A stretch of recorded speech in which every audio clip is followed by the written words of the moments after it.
Selamat pagi Bapak Ibu Jemaat Crossway Indonesia. Sungguh sukacita kalau pagi hari ini kita boleh beribadah bersama-sama di dalam kenyamanan rumah kita masing-masing. Dan selamat hari Minggu juga Bapak Ibu yang ada di rumah. Mari kita bangkit berdiri dan siap-siap untuk memuji Tuhan dengan hati yang gembira, dengan sukacita.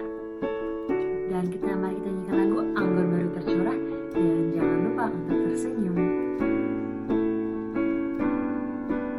Dan sambil bertepuk tangan, Kita nyanyikan Roh Kudus tercurah. Roh Kudus tercurah di tempat ini, urapannya yang ajaib memulihkan umatnya. Roh Kudus tercurah bagi gerejanya, membangkitkan umat pilihannya. Hari inilah harinya Tuhan, saat pembebasan tiba. Belenggu dosa telah dipatahkan. Mari bersorak bagi Dia. Hey! Anggur baru tercurah, penuhi umatnya dengan sukacita. Minyak baru tercurah, urapi umatnya, nyata kuasanya. Amin. mari kita nyanyikan lagu ini satu kali lagi Bapak Ibu.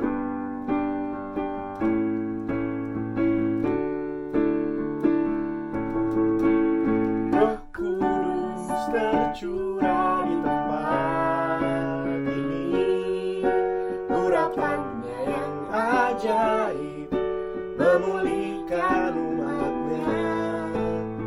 Roh Kudus tercurah bagi gerejanya, membangkitkan umat pilihannya.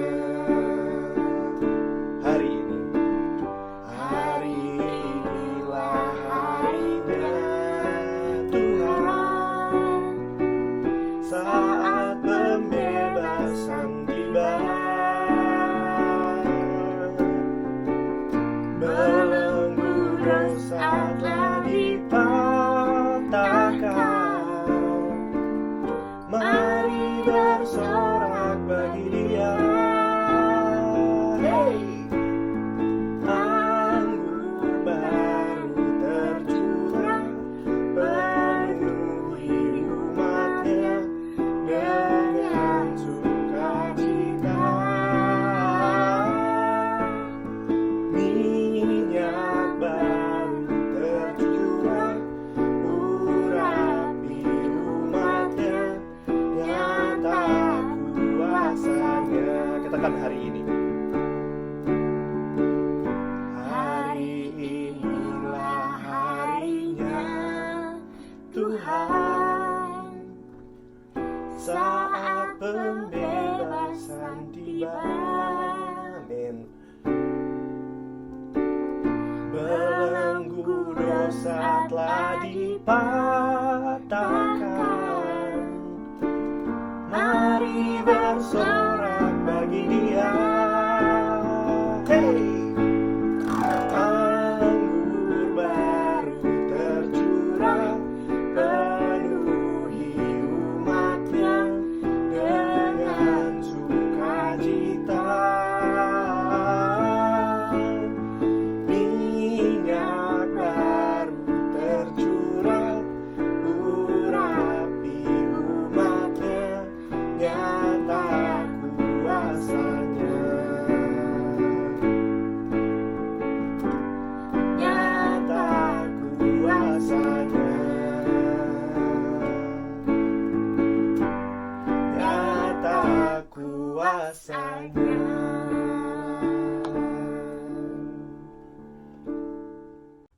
Firman Tuhan di dalam Injil Matius pasalnya yang ke-6 ayat 25 sampai 26 mengenai hal kekhawatiran. Karena itu aku berkata kepadamu, janganlah khawatir akan hidupmu, akan apa yang kamu makan atau minum, dan janganlah khawatir pula akan tubuhmu, akan apa yang hendak kamu pakai. Bukankah hidup itu lebih penting daripada makanan, dan tubuh itu lebih penting daripada pakaian? Pandanglah burung-burung di langit yang tidak menabur dan tidak menuai dan tidak mengumpulkan bekal dalam lumbung, namun tetap diberi makan oleh Bapamu yang di sorga. Bukankah kamu jauh melebihi burung-burung itu? Ayat firman Tuhan yang saya rasa kita semua pasti pernah dengar, pernah baca, atau mungkin jadi salah satu ayat favorit kita, yang mengingatkan kepada kita lagi bahwa kalau burung-burung yang ada di luar sana aja diperhatikan oleh Bapa kita, apalagi kita yang adalah anak-anaknya. Untuk apa kita khawatir soal makanan, soal pakaian, di dalam firman Tuhan itu tadi ya. Namun kalau kita membawa ke dalam konteks kehidupan kita saat ini, janganlah kita khawatir dengan apa yang ada di luar sana, pandemi ini. Mari kita coba untuk mengingat, melatih iman kita lagi bahwa benar-benar Tuhan memperhatikan kehidupan kita. Dan di dalam lagu yang akan kita nyanyikan, mengatakan bahwa melewati badai cobaan, semuanya mendatangkan kebaikan. Mari benar-benar kita imani bahwa pandemi ini ada di dalam kuasa Tuhan. Dunia ini masih di bawah kendalinya Tuhan, dan Tuhan pun masih memperhatikan kita. Dan melewati cobaan COVID-19 ini, mari kita imani bahwa semuanya mendatangkan kebaikan, karena kita tahu Bapa kita memelihara kita.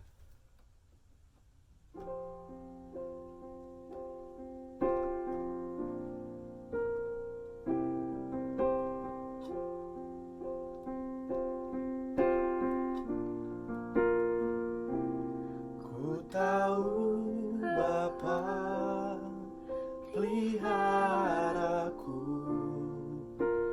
Dia baik, ku yakin Dia selalu sertaku. Dia baik bagiku. Sekali lagi, ku tahu Bapa peliharaku. Ku tahu Bapa peliharaku.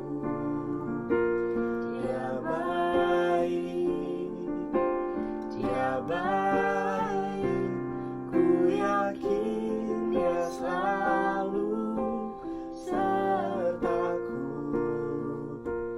Dia baik bagiku. Lewat badai cobaan, semuanya mendatangkan kebaikan. Ku tahu Bapa peliharaku. Dia baik bagiku.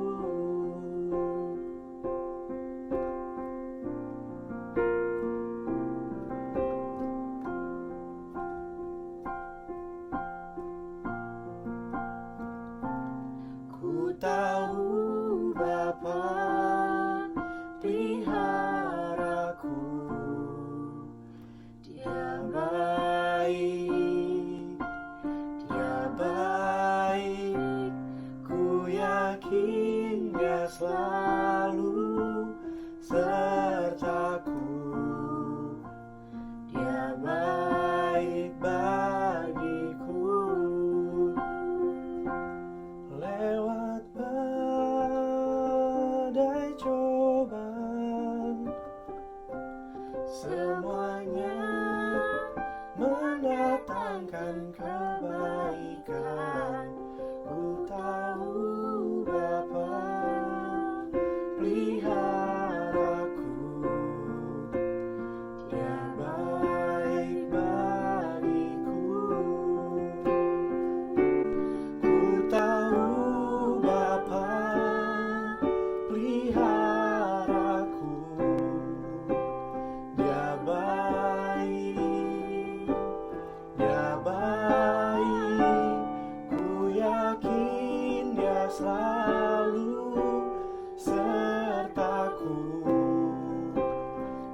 baik bagiku.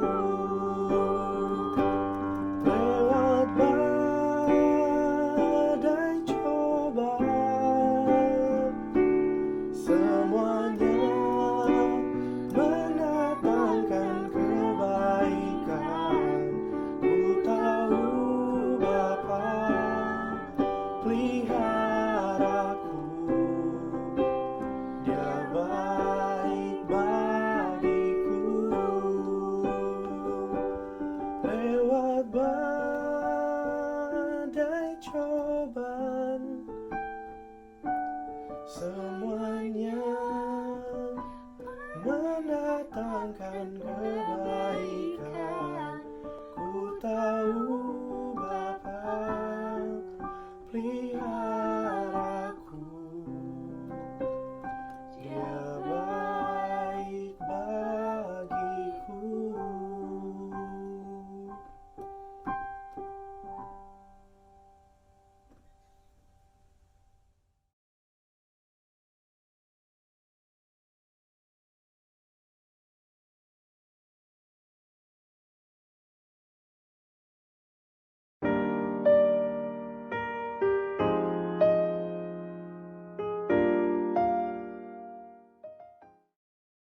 Pagi saudara-saudara, shalom.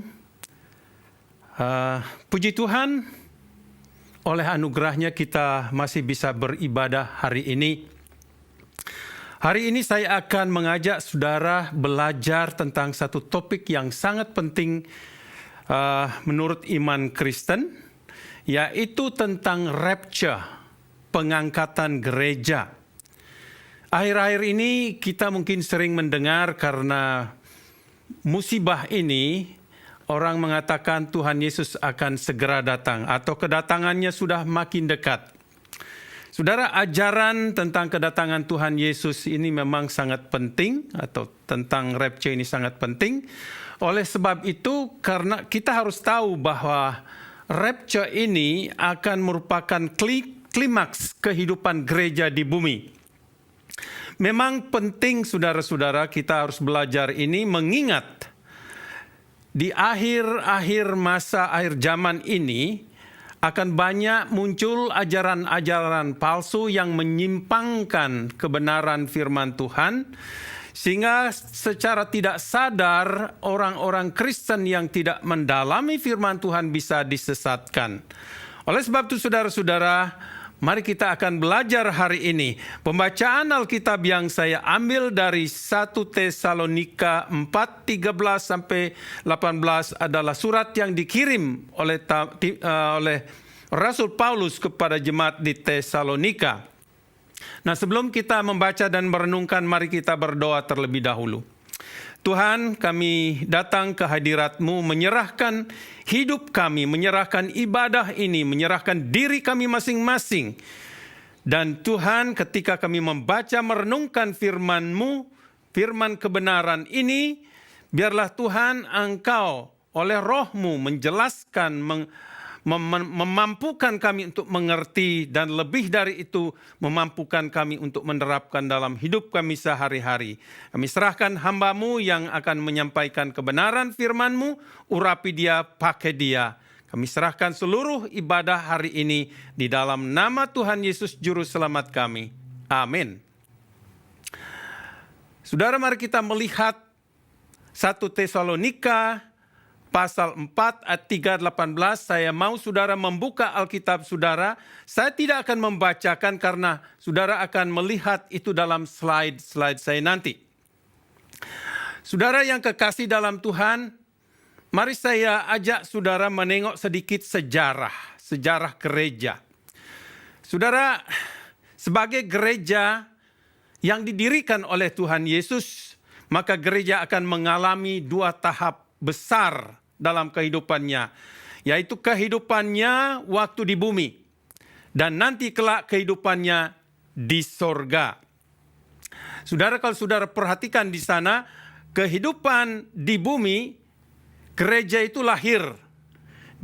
Kita kenal bahwa hari Pentakosta di Kisah para Rasul pasal 2 itu adalah merupakan hari kelahiran gereja. Kemudian kita lihat juga setelah itu ada kehidupan gereja. Ada pertumbuhan gereja, pelipat gandaan. Itu baik secara rohani maupun secara fisik. Kita lihat gereja bertumbuh. Bagaimana menjadi dewasa. Dan terus memberitakan Injil. Dan kita ada pada masa ini. Pada saat penyebaran pertumbuhan gereja di dunia ini. Dan kemudian nanti saudara, kita kalau masa gereja ini berakhir akan ada pengangkatan. Nah, itu yang kita akan bahas nanti. Ini peristiwa akan terjadi di akhir zaman. Jadi sekarang saudara kita berada di antara masa menjelang pengangkatan. Dan mari kita lihat saudara-saudara tentang rapture yang saya sudah sebutkan tadi. Ini merupakan pokok yang kita akan bahas atau pelajari hari ini. Nah, pertanyaan di sana, apakah rapture atau pengangkatan itu? Secara singkat saudara-saudara, pengangkatan gereja adalah tindakan Tuhan Yesus sebagai mempelai laki-laki yang akan menjemput mempelai perempuan atau gerejanya. Bertemu di angkasa untuk selanjutnya bersama-sama masuk dalam pesta perkawinan anak domba Allah. Dengan demikian saudara-saudara, rapture atau pengangkatan gereja adalah satu peristiwa yang sangat luar biasa bagi gereja, bagi iman Kristen, orang yang percaya. Dalam tradisi, kita ambil contoh, dalam tradisi Yahudi, sebelum pasangan itu menikah, mereka melewati masa pertunangan seperti bagaimana terjadi di zaman ini. Nah, sang pria memberi cincin tanda ikatan kepada kekasihnya. Sesudah waktu yang ditentukan, barulah diadakan pesta pernikahan itu sendiri. Nah, saudara-saudara yang kekasih, proses pernikahan anak domba Allah, yaitu Yesus Kristus dengan gerejanya, mirip sama prosesnya. Nah, orang yang menerima Tuhan Yesus, dia akan menerima darah dan pengorbanan Yesus sebagai tanda ikatan pertunangan.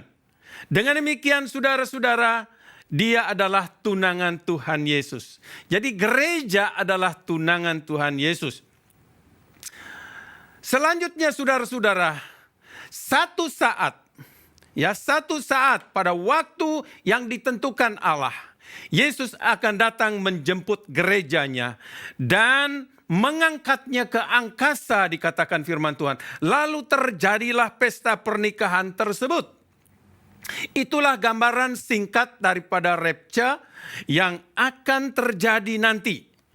Ini masih berbentuk nubuatan, tapi nubuatan ini akan digenapi kelak. Saudara, kalau kita membaca 1 Tesalonika 4 ayat 13 ayat sampai 18, ini merupakan surat yang dikirim untuk menjawab pertanyaan orang-orang Tesalonika. Mereka bingung saat itu. Mereka bingung dan ragu tentang orang-orang Kristen yang sudah meninggal terlebih dahulu. Pertanyaan mereka, apakah orang-orang Kristen yang sudah meninggal akan dapat menikmati kerajaan sorga sebagaimana mereka yang hidup saat itu? Kerajaan damai sejahtera yang akan didirikan oleh Tuhan Yesus. Itu yang membayangi mereka ketika Yesus datang kedua kalinya. Saudara yang dikasihi oleh Tuhan, jawaban Paulus dalam surat 1 Tesalonika 4, 13-18 ini sangat penting buat kita semua. Karena kita akan menyaksikan adegan tentang pengangkatan ini. Jadi saudara-saudara, mari kita melihat bagaimana keadaan orang yang sudah meninggal di dalam Kristus dan keadaan kita yang pada saat Yesus datang itu. Dan bagaimana nanti keadaan orang yang tidak percaya. Saudara yang kekasih dalam Tuhan Yesus,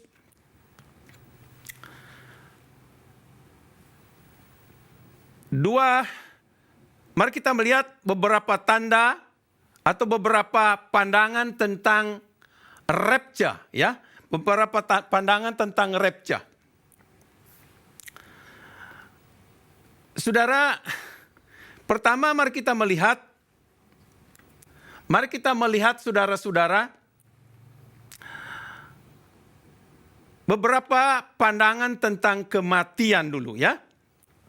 Saudara yang kekasih, selanjutnya dikatakan di dalam 1 Tesalonika 4 ayat 13-15. Selanjutnya kami tidak mau tahu, saudara-saudara, bahwa kamu tidak mengetahui tentang mereka yang meninggal. Supaya kamu jangan berduka cita seperti orang lain yang tidak mempunyai pengharapan. Karena jikalau kita percaya bahwa Yesus telah mati dan telah bangkit, maka kita percaya juga bahwa mereka yang telah meninggal dalam Yesus akan dikumpulkan Allah bersama-sama dengan Dia. Ini kami katakan kepadamu dengan firman Tuhan, kita yang hidup, yang masih tinggal sampai kedatangan Tuhan, sekali-kali tidak akan mendahului mereka yang telah meninggal. Saudaraku yang kekasih dalam Tuhan Yesus, saya akan menjelaskan saudara-saudara tentang beberapa pandangan tentang kematian di sini. Kematian orang yang di luar Kristus. Pertama, ada sebagian orang percaya bahwa kematian adalah akhir dari segala sesuatu. Dan ini pandangan orang ateis biasanya. Kemudian saudara-saudara, jadi maksudnya di sini, begitu mati, lenyap, habis. Nah saudara-saudara, kalau memang itu terjadi, kita tidak perlu ada agama, ya, tidak perlu ada gereja dan lain sebagainya. Tetapi kenyataan manusia diciptakan oleh Allah, mempunyai kerinduan untuk selalu bersekutu dengan Tuhan. Percaya bahwa adanya Allah. Percaya bahwa ada kehidupan sesudah kematian. Nah, menurut ajaran Islam, dalam kuburan orang mati akan menjawab pertanyaan-pertanyaan dari malaikat dikatakan Munkar Mankir, ya. Pertanyaannya seperti berikut. Siapa Tuhanmu? Yang kedua, apa agamamu? Siapa nabimu? Apa kiblatmu atau kemana kamu berkiblat? Apa amalmu? Nah saudara-saudara yang kekasih dalam Tuhan Yesus, itu akan ditanyakan. Dan banyak orang-orang Muslim yang bertobat mengatakan mereka tidak ada kepastian kalau mereka selamat atau tidak. Bahkan Nabi Muhammad rupanya juga masih ada keraguan dia tidak akan selamat. Belum tahu karena itu kehendak Allah yang menentukan. Saudara, ada sebagian orang percaya bahwa orang mati rohnya itu bergentayangan, ya. Dan ada banyak kepercayaan, bahkan orang-orang Kristen yang belum sungguh-sungguh percaya di dalam Kristus kadang-kadang bingung tentang kehidupan orang yang telah meninggal. Nah, latar belakang jemaat Tesalonika adalah orang Yunani. Mereka adalah orang Yunani yang percaya kepada Tuhan. Dan saudara-saudara, mereka itu dulu sebelum mengenal Kristus percaya bahwa orang meninggal itu rohnya bergentayangan, sehingga mereka tidak tahu hidupnya di mana. Mereka tidak punya pengharapan. Makanya mereka mengajukan pertanyaan kepada Paulus, bagaimana nanti kelak kehidupan orang yang sudah meninggal. Saudaraku yang kekasih, yang kedua, kematian orang percaya di dalam Kristus. Tadi orang yang meninggal di luar Kristus, ya, mereka tidak ada pengharapan, mereka tidak tahu apa yang terjadi. Dan bagaimana dengan kematian orang yang percaya kepada Kristus? Saudara, Rasul Paulus secara indah menggambarkan bahwa orang-orang yang meninggal dalam Kristus ibarat orang tidur. Artinya mereka dalam kondisi istirahat dengan tenang. Dan suatu saat akan dibangunkan oleh Tuhan Yesus pada saat dia datang kedua kali. Pada saat terjadinya rapture atau pengangkatan. Nah saudara-saudara, kalau dia tidur berarti dia tenang. Saudara, kita tidak perlu takut, bingung, khawatir. Memang yang ditinggalkan selalu merasa sulit. Tapi mereka yang sudah meninggal dalam Kristus, mereka dalam posisi tidur dan tenang. Pertanyaan saudara, apakah saudara siap diangkat oleh Tuhan? Setiap saat, saudara siap? Saudara boleh beralasan, tetapi saudara, kita semua akan mengalami. Yang percaya kepada Tuhan Yesus, kita akan diangkat. Nah, mari kita melihat saudara-saudara kronologis urutan, ya, kronologis pengangkatan. Bagaimana pengangkatan itu akan terjadi? Apa tanda-tandanya? Nah, saudara, saya menemukan dalam Tesalonika ini ada 7 luar biasa. Secara kronologis mari kita melihat saudara-saudara ayat 13 sampai 17. Di sana yang pertama, Tuhan turun dari surga dengan satu perintah. Ya. Di dalam bahasa Inggrisnya yang jelas sekali di sana dikatakan, "For the Lord himself will come down from heaven with a loud command." Jadi Tuhan Yesus akan turun dari surga dengan perintah, dengan seruan yang keras. Ini luar biasa saudara-saudara. Jadi Kristus akan turun dari surga untuk menyerukan satu perintah. Nah, apakah isi perintah itu saudara-saudara? Apakah hubungan perintah itu dengan pengangkatan ini? Saudara, ini perintah Yesus ini berhubungan dengan orang-orang yang meninggal dalam Kristus. Mereka akan mendengar, perhatikan ini, mereka akan mendengar seruan suara Yesus yang penuh kuasa, ya, dan akan membuat mereka yang meninggal dalam Kristus bangkit dari kematian mereka. Karena apa? Karena mereka tahu bahwa itu suara gembala agung mereka. Ingat di dalam Yohanes dikatakan, domba-dombaku mendengar suaraku dan mengikut aku. Mereka akan kenal, kita akan kenal suara Tuhan Yesus. Nah saudara, kejadian ini persis seperti apa yang telah dinubuatkan dalam Yohanes pasal 5 ayat 28. Di mana dikatakan di sana saudara, Yesus berkata, "Janganlah kamu heran akan hal itu, sebab saatnya akan tiba, bahwa semua orang yang di dalam kuburan akan mendengar suaranya." Ini luar biasa. Orang yang mati, yang tidur di dalam Kristus akan mendengar suara Yesus, kemudian mereka bangkit. Saudara, dengan demikian ini adalah momen penting yang sungguh akan terjadi kelak. Ini diilustrasikan dengan kejadian kebangkitan Lazarus dari kubur. Saudara mungkin pernah dan sering mendengar cerita Lazarus. Lazarus telah mati saat itu. Dan Yesus berseru dengan suara keras, "Lazarus, marilah keluar." Itu suara yang keras yang didengar oleh Lazarus yang ada di dalam kuburan. Yang sudah mati tetapi kembali lagi orang meninggal dalam Kristus. Meninggal dalam posisi tidur. Lazarus yang sudah meninggal dan sudah 4 hari dalam kuburan saudara-saudara. Bangkit dari dan keluar dari kuburan. Ini luar biasa. Memang digambarkan, dikatakan di sana dia masih terbungkus. Kalau orang Indonesia bilang dipocong begitu. Jadi dibungkus dan dia keluar. Kemudian dikeluarkanlah, ditanggalkanlah kain yang membalutnya. Saudara, ini merupakan ilustrasi yang akan terjadi ya, ketika Tuhan Yesus turun dari sorga, perintah itu akan ditujukan kepada orang-orang yang telah meninggal, yang tidur, yang meninggal di dalam Kristus.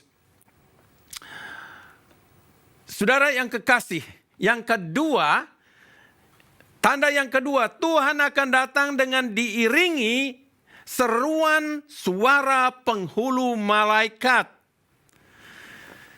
Dikatakan sebab pada waktu tanda diberi, yaitu pada waktu penghulu malaikat berseru dan sangkakala Allah berbunyi, maka Tuhan sendiri akan turun dari sorga dan mereka yang mati dalam Kristus akan lebih dahulu bangkit.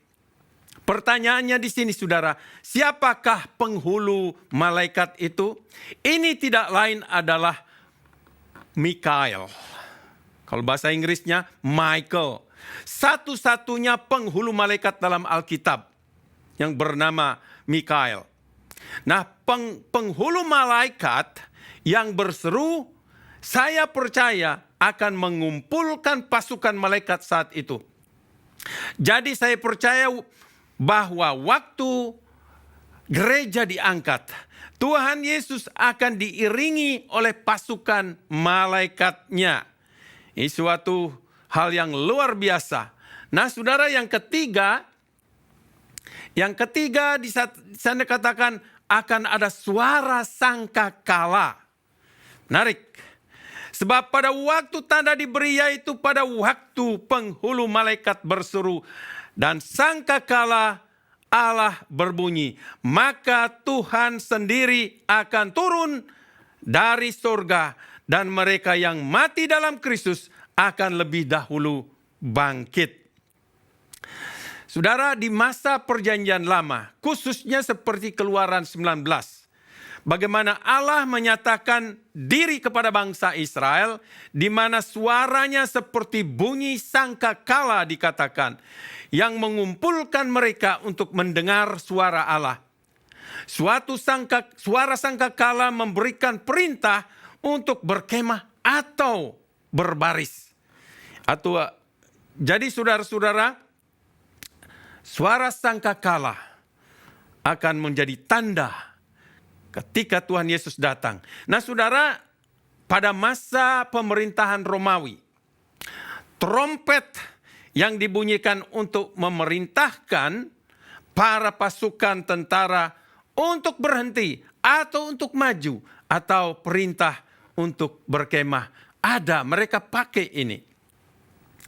Saudara, untuk saudara dan saya, pada masa Tuhan Yesus turun dari sorga, maka kita harus ingat bahwa akan ada bunyi sangkakala. Dan suara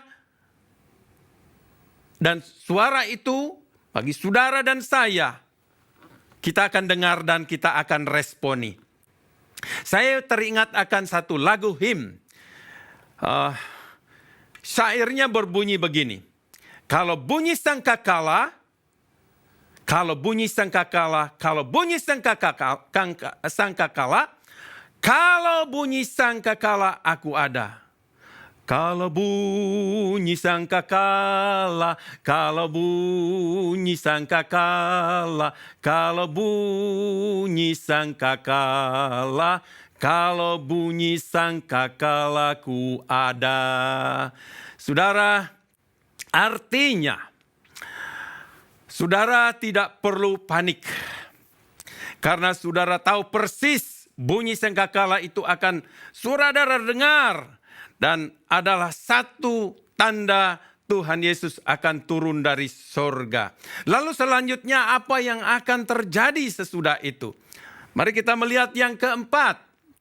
Yang keempat dikatakan mereka yang mati dalam kubur, yang mati dalam Kristus akan lebih dahulu bangkit. Jadi ada urutannya saudara-saudara. Saudara yang kekasih. Sebab pada waktu tanda diberi dikatakan, yaitu pada waktu penghulu malaikat berseru dan sangkakala Allah berbunyi, maka Tuhan sendiri akan turun dari surga dan mereka yang mati dalam Kristus akan lebih dahulu bangkit. Jadi saudara, ketika Tuhan Yesus turun dari sorga dan sesudah itu akan terjadi kebangkitan orang-orang mati dalam Kristus dan diikuti pengangkatan orang percaya, baik yang sudah mati maupun yang masih hidup saat itu. Jadi ada beberapa hal yang perlu kita perhatikan di sini saudara-saudara. Pertama, tentang kebangkitan orang percaya yang sudah meninggal. Mereka itu adalah orang-orang yang disebutkan dalam 1 Korintus 12 ayat 13. 1 Korintus 12 ayat 13 berkata, mereka yang telah dibaptis menjadi satu tubuh dan yang telah diberi minum dari satu roh. Ini menunjuk kepada orang-orang yang telah meninggal di masa gereja. Sejak kelahiran gereja sampai nanti masa pengangkatan. Dan bukan di masa perjanjian lama. Artinya bila saudara memiliki orang tua, keluarga, atau siapa saja dalam keluarga saudara yang telah meninggal dalam Kristus, maka mereka akan dibangkitkan dan kita akan bertemu Tuhan Yesus di angkasa bersama-sama dengan mereka. Saudara, ini merupakan kebangkitan tubuh dan Tuhan akan memberikan mereka tubuh kebangkitan. Dalam 1 Korintus 15 dikatakan semua orang yang dihidupkan kembali dalam persekutuan dengan Kristus, tubuh yang akan diterima oleh mereka yang dibangkitkan dalam Kristus adalah tubuh sorgawi dan bukan tubuh duniawi. Tubuh surgawi akan berbeda kualitas dengan tubuh duniawi. Saudara yang kekasih, waktu pengangkatan para sahabat kita yang tidak bertobat, mereka akan merindukan kita. They're going to miss us. Karena kita akan terpisah untuk selama-lamanya dengan mereka. Karena itu saudara-saudara, kalau ada anggota keluarga saudara yang belum bertobat, sekaranglah waktunya kita memberitakan kabar keselamatan kepada mereka. Jikalau saudara tidak mau mereka masuk neraka. Berdoa dan minta hikmat urapan Roh Kudus agar kita diberikan keberanian memberitakan kabar baik ini kepada mereka. Karena ada saatnya sudah terlambat untuk memberitakan kabar baik ini. Mereka akan kehilangan kehidupan kerajaan dan kerajaan surga yang damai itu jika mereka tidak bertobat. Yang kelima, saudara, orang yang masih hidup akan diangkat bersama-sama dengan mereka yang telah bangkit dari antara orang mati. Sesudah itu, kita yang hidup, yang masih tinggal akan diangkat bersama-sama dengan mereka dalam awan menyongsong Tuhan di angkasa. Saudara, kejadian ini akan terjadi seketika dan sangat dramatis kalau kita lihat bahasa aslinya. Nah, ketika Tuhan Yesus turun dari sorga, maka akan ada bunyi sekali lagi, akan ada bunyi sangkakala, dan kita yang masih hidup, yang percaya kepada Tuhan Yesus akan diangkat bersama dengan mereka yang telah dibangkitkan. Saudara, ketika ini kita, waktu Tuhan Yesus datang dan menjemput kita, mengangkat kita, kita akan ibarat seperti yang disebut diselamatkan dari bahaya. Jadi begitu cepatnya diambil. Saya bisa ambil ilustrasi ibarat sebuah magnet. Ya, magnet yang didekatkan dengan potongan-potongan besi. Dan potongan besi itu akan cepat diambil dan lengket di magnet tersebut. Demikianlah kira-kira akan terjadi ketika Tuhan Yesus mengangkat kita. Dia menyelamatkan kita dari bumi ini. Ada perkara yang menarik di sini saudara-saudara yang kekasih, bahwa kita akan menyongsong Tuhan dalam awan. Diselimuti dengan awan. Nah, awan selalu dihubungkan dengan manifestasi ilahi. Demikian juga disebutkan di sini tampak ketika kita diangkat menyongsong Tuhan. Yesus di angkasa, saudara bisa membaca dalam kitab Yehezkiel, Sakaria, kitab Daniel, kitab Yoel, Wahyu dan sebagainya. Jadi saudara, nanti ketika kita diangkat, menyongsong Tuhan Yesus di angkasa, yang saya harapkan kita semua tidak kaget. Seperti kita naik pesawat dalam ketinggian biasanya masuk di dalam awan-awan. Pesawat itu dibungkus awan. Berarti di sini saudara, surga itu ada di atas. Ya, kita tidak turun ke bumi, tetapi kita naik ke atas. Puji Tuhan. Sekali lagi saudara-saudara, sesudah pengangkatan, orang-orang percaya akan dirindukan oleh orang-orang yang tidak diangkat, yang tidak bertobat. Seperti halnya ketika Elia naik ke surga, mereka semua mencari dia, tapi dia sudah pergi dan mereka merindukan dia.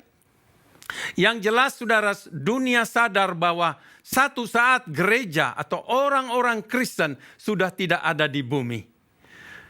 Ada kemungkinan juga tidak akan disiarkan di televisi bahwa kita sudah tidak ada lagi. Gerejanya sudah tidak ada lagi. Karena kita sudah diangkat ke surga. Yang keenam, saudara, akan ada satu pertemuan di angkasa dengan Tuhan. 1 Tesalonika 4 ayat 17. Di sana dikatakan menyongsong Tuhan di angkasa atau di udara. Saudara, waktu kita diangkat, masa itu luar biasa. Maka akan terjadi satu reuni besar-besaran di angkasa. Ini yang disebut dengan perkawinan atau peristiwa perkawinan anak domba Allah. Perkawinan antara Tuhan Yesus dengan gerejanya. Ini adalah gambaran rohani yang akan terjadi.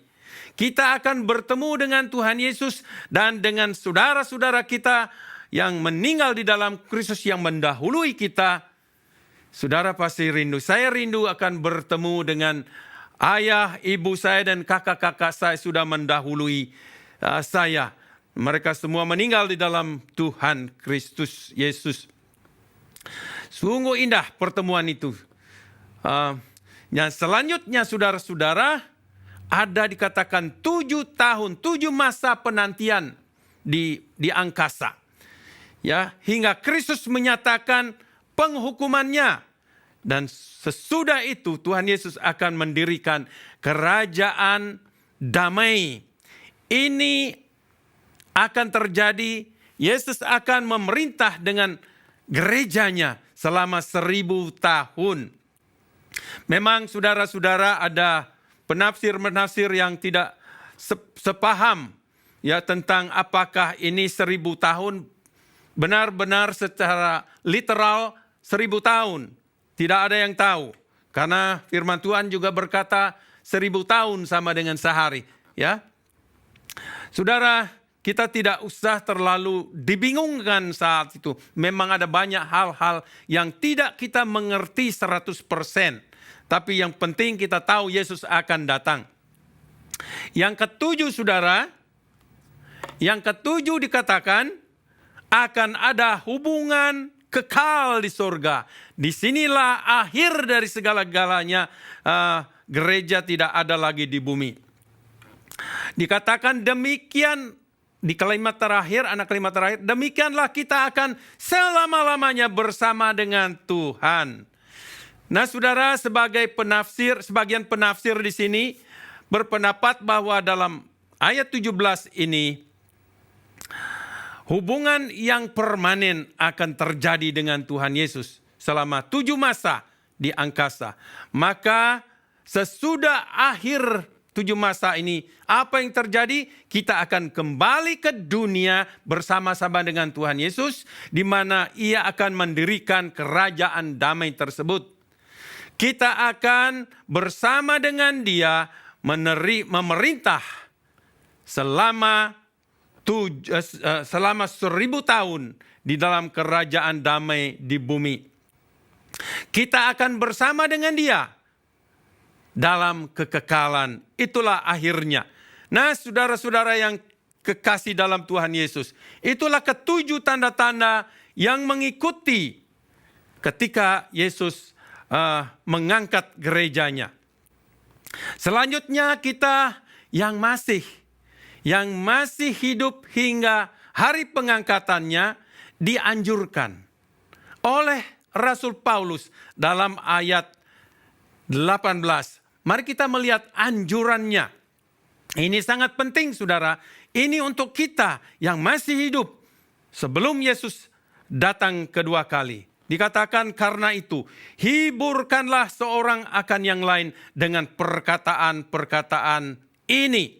Nah, perkataan-perkataan ini adalah apa yang disebutkan di ketujuh poin tadi. 7 tanda-tanda tadi. Saudara, ini adalah berita penghiburan.